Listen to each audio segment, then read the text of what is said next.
Joe? As time went on, we tried to give Jim more and more scenes or shows that showcased him as a person, as an actor, and not so much as the computer spitting out the information he was born in Portugal in 1692. And he handles it so amazingly well. Again, the cast of Highlander was just phenomenal. I can't believe it. What are you doing here? You didn't see the sign on the door? We had trouble casting Betsy, Joe's girlfriend, because the script pointed out that she was a still beautiful woman in her late 40s. And I just thought Marcia Strassman was, I don't know, inspired casting. You can imagine the two of them together when they were young. Oh, God, Joe, how are you doing? I want to hear everything. Everything, huh? Now, what's interesting about Joe, I think, in Glory Days, Joe doesn't have a problem sharing his situation with people that he's meeting. People who can know him as he is now. But he had such a problem with the idea of going back that he can't overcome the image of the football player. We were the football hero and the prom queen. I would play all day, and we would dance all night. Well, here's a guy who was, you know, the glamour boy of the class, the star athlete, all those things that were so incredibly important back then. And suddenly he loses his legs. He can't face it, and he just vanishes from the life of, you know, the queen of the hop, his equivalent in school. David A. phoned me and said, listen, we were thinking about using this as a plot point, and would you, and I got a little input from me, and I was, oh, that'd be great. I'd love to do it. Because, once again, it's an opportunity to do a bit more work and to have, you know, expose another side of the Joe Dawson character and see more of who he is and what has made him. It was 30 years ago. Yeah, so you're not 18 anymore, neither is she. What's the difference? Well, see, she's still in one piece, you know? She doesn't know. Once again, we're confronting the disability issue in a very, very real way. And so it was not hard to get to that situation because here were these two who had been this idyllic couple in their, you know, their high school, their glory days. What happened? No knees. No legs either. Oh, Joe, how? Vietnam. You go through your life and you do what you have to do, but there comes that time when you really confront that, man, I really am, you know, disfigured and different. And how do other people see that? What the hell was I thinking, huh? I should have known. Know what? What do you think? I'm damaged goods, okay? There are a lot of people who think that the sixth season episode Armageddon, where we actually do see Joe without his legs, is all an optical special effect, that Jim Burns just has a limp. And they're amazed to find out that, you know, he's had, and Joe in turn has had, such an obstacle to overcome, and to overcome so well. For most people, for that matter, it'd be legs, huh?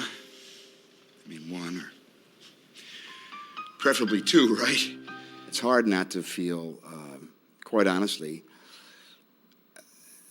somewhat diminished and broken in a way that is you're sort of ashamed of. It's not your fault or whatever, but there's a certain, and you have to deal with it, and you overcome it. But I think it's as much about, really about that, about finding in yourself the strength and the good things that help you go on, and not seeing the scars and what you've overcome and not letting that overcome you. It was a nice way to approach it through the angle of the love story. Oh, believe me, the pleasure's all mine. Not all of it. He finally ends up telling her, and you know, it's a huge thing, and he realizes that she still loves him, that this doesn't matter. Do you want this?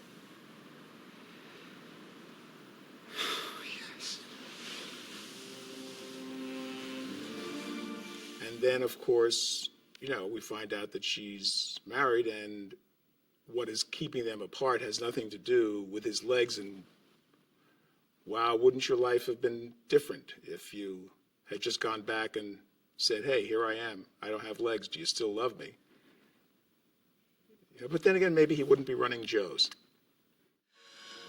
All these years. All this time.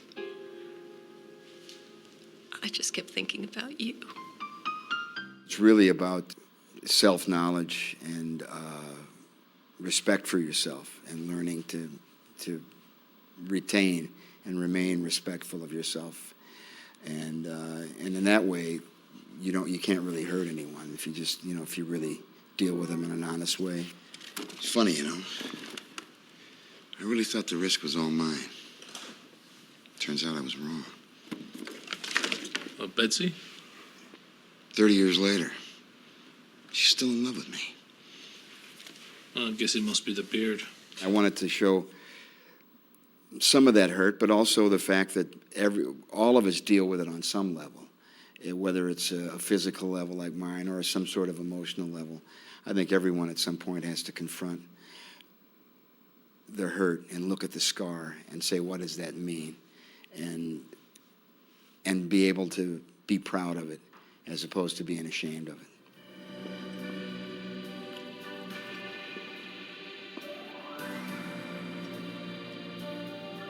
Glory Days is very similar to an episode called Timeless, where Mythos gets a girlfriend.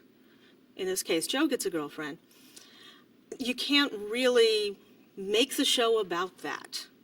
Look, a secondary character gets a girlfriend. That has to be the B plot. So they have these covering plots. So the whole Johnny K plot and the flashback to the 20s, to me, are just the window dressing around trying to get Joe's shirt off.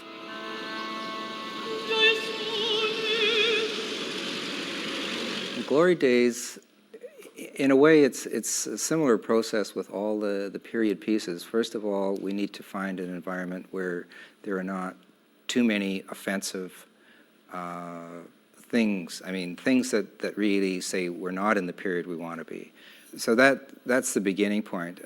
This is an urban setting in Glory Days, so we went to the old part of town, to Gastown in Vancouver, which is a logical place to start for a show set in the 20s.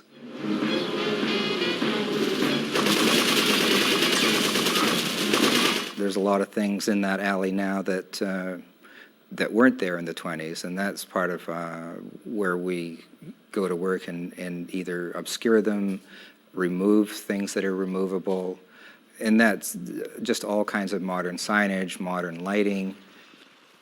And sometimes we can remove them with things that actually contribute to the set that we're trying to do. For example, a big period billboard that's evocative of the times. And then it's really just smaller things. Automobiles are an obvious trigger for defining a period. Since automobiles were rolling from any photograph, you can tell pretty accurately what period of time the photograph was taken. So that's what we try and recreate, is the things that we do see in our limited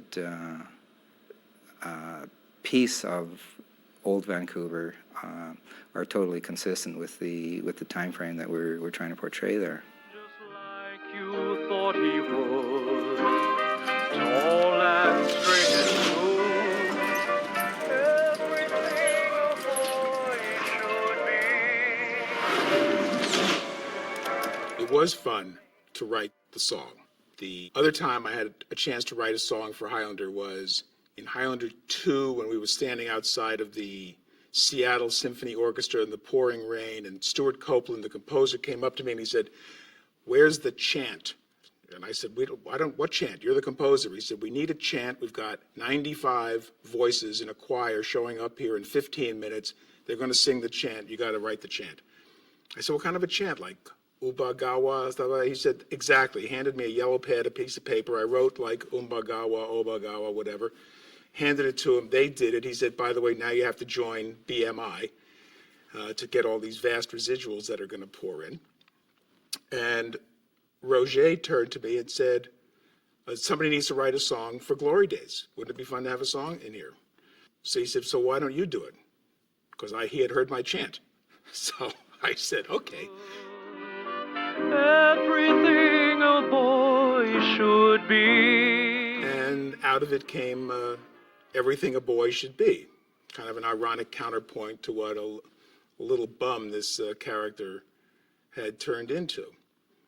And it was thoroughly enjoyable. I got my last royalty check from BMI just a few weeks ago, and it was for 47 cents for the last quarter. And it's just great being in the music business. Like you thought he would. Tall and Go along with that. Yeah. Oh, yeah.